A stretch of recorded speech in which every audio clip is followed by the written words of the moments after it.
આમોદ શહેરમાં આજે ફરી એકવાર નગરપાલિકાની લાલ આંખ જોવા મળી. આમોદ નગરપાલિકા દ્વારા ટાવર વિસ્તાર મારું આસપાસ ફક્ત 2 કલાકમાં ઊંઘમાં રહેલા પરિવારના મકાનનું ડિમોલિશન હાથ ધરવામાં આવ્યું. અલ્તાફ સિદ્દી બાદશાહના 49 વર્ષ જૂના મકાનનું ડિમોલિશન હાથ ધરવામાં આવ્યું હતું. છેલ્લા 50 વર્ષથી રહેતા એક પરિવારના મકાન પર આમોદ નગરપાલિકાનું બુલડોઝર ફરી વળ્યું, જેને લઈને શહેરમાં ભારે ચર્ચા અને ચકચાર મચી ગઈ છે. આમોદ શહેરના સિટી સર્વે નંબર 3591 ઉપર એટલે કે 3591 પર આવેલ ગેરકાયદેસર દબાણો સામે નગરપાલિકાએ કડક કાર્યવાહી હાથ ધરી. મારુવાસ વિસ્તાર ખાતે આવેલ મકાન તોડી પાડવામાં આવ્યું, જેના કારણે લાચાર પરિવાર ઘર વિહોણું બની ગયું છે. કાર્યવાહી દરમિયાન કોઈ અનિચ્છનીય બનાવ ન બને તે માટે ચુસ્ત પોલીસ બંદોબસ્ત ગોઠવવામાં આવ્યો હતો. નગરપાલિકા અને પોલીસની હાજરીમાં બુલડોઝર ચલાવી દબાણ દૂર કરવામાં આવ્યું. આ સમગ્ર કાર્યવાહી અંગે આમોદ નગરપાલિકાના ચીફ ઓફિસરની લાલ આંખ સ્પષ્ટ જોવા મળી અને સ્પષ્ટ સંદેશ આપવામાં આવ્યો કે કોઈ પણ જાતના દબાણને કોઈ પણ સંજોગોમાં છોડવામાં આવશે નહીં. નગરપાલિકાની આ કડક કાર્યવાહીથી એક તરફ ગેરકાયદેસર દબાણકારોમાં ફફડાટ ફેલાયો છે, તો બીજી તરફ વર્ષોથી રહેતા પરિવારોને લઈને માનવતા અને પુનર્વસનની ચર્ચા પણ ઉઠી છે. આમોદમાં આગામી દિવસોમાં વધુ દબાણો સામે કડક કાર્યવાહી થવાની શક્યતાઓ સેવાઈ રહી છે. वीडियोग्राफी चालू कर देगा। अल्ताफ लोकेशन लाइट के ना अल्ताफ નું આખું નામ જે છે પ્રમાણે લખી દે.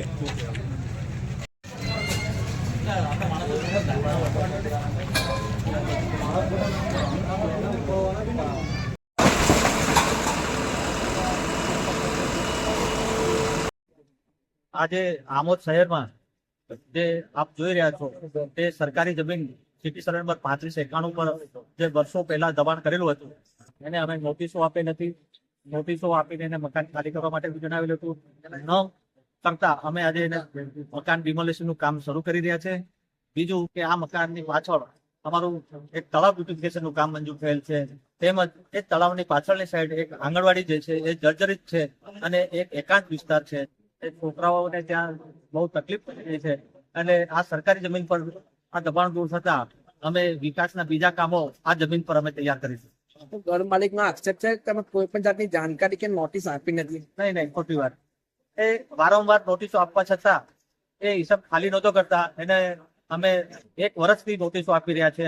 એને અગાઉ પણ નોટિસો આપેલા હતા, તેમ છતાં ખાલી ન કરતા અમે તાત્કાલિક એને વેતન સમય આપી અને મકાન ડિમોલાઇઝ કરી રહ્યા છે. સાહેબ, બજારમાં સેવ ઉઠાવવા માટે તમે મોટા 3 દિવસનો ટાઈમિંગ આપ્યો હતો. આ ભાઈને મકાન ઉઠાવવા માટે ટાઈમિંગ કેમ ના આપવામાં આવ્યો? એને સરકારી જમીન પર એને 1.5 વર્ષ પહેલા અને એના પહેલા બી અમે નોટિસો આપેલી હતી. જ્યારે બીજી બાજુ તો અમારે માર્કિંગ કરવાનું છે, આઈડેન્ટિફાઈ કરવાનું છે કે કયું દબાણ છે.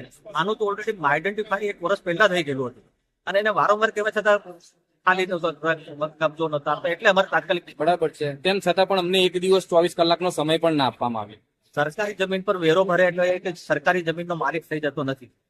વેરો એક વ્યવસ્થાનો ભાગ હોય છે. એટલે એ ભાઈ એવું કહેતા કે મને એમ કે હું વેરો ભરું છું, હું મકાન મારું છે, એ વસ્તુ ખોટી છે. સરકારી જમીન પર જે બી માણસે દબાણ કર્યું હશે એને હવે આવતા સમયમાં મકાનો પૂરા કરવા, જમીન પૂરી કરવી પડશે. નગરના તમામ દબાણો દૂર કરવામાં આવશે કે સાહેબ ફક્ત અમુક લોકોને જ ટાર્ગેટ કરવામાં આવશે? કોઈ ટાર્ગેટનો એમાં કોઈ પ્રશ્ન નથી. જ્યાં અમને સિટી સર્વે વાળાને એમના અધિકારીઓ છે ને સાથે તમે જોઈ શકો છો કે અમે જોડે રાખેલ છે, આઈડેન્ટિફાઈ કરી રહ્યા છે અને સ્ટેપ બાય સ્ટેપ દબાણો દૂર કરી રહ્યા છે. સાથે હું આમોદનો રહેવાસી અલ્તાફ બાદશાહ આજે 1998 ઠરાવથી અને 45 થી 50 વર્ષથી અમે લોકો અહીંયા રહીએ છીએ. ઠરાવ મુજબ 1998 ઠરાવ છે ગ્રામ પંચાયતનો.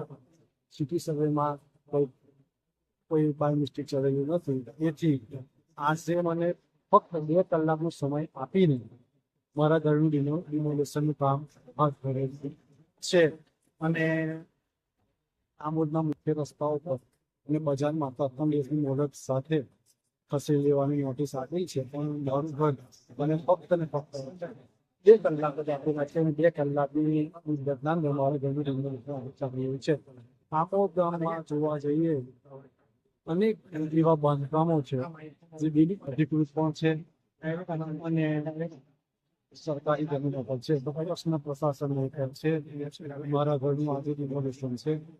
પછી બીજા આમોદ ગામના ડિમોલેશન ક્યારે? તો શું જેટલી ઝડપથી મારા ઘરનું ડિમોલેશન થયેલ છે એટલી ઝડપથી ગામના જે પ્રજાનો છે થશે એવી મને પ્રશાસન વિનંતી બી છે બસ.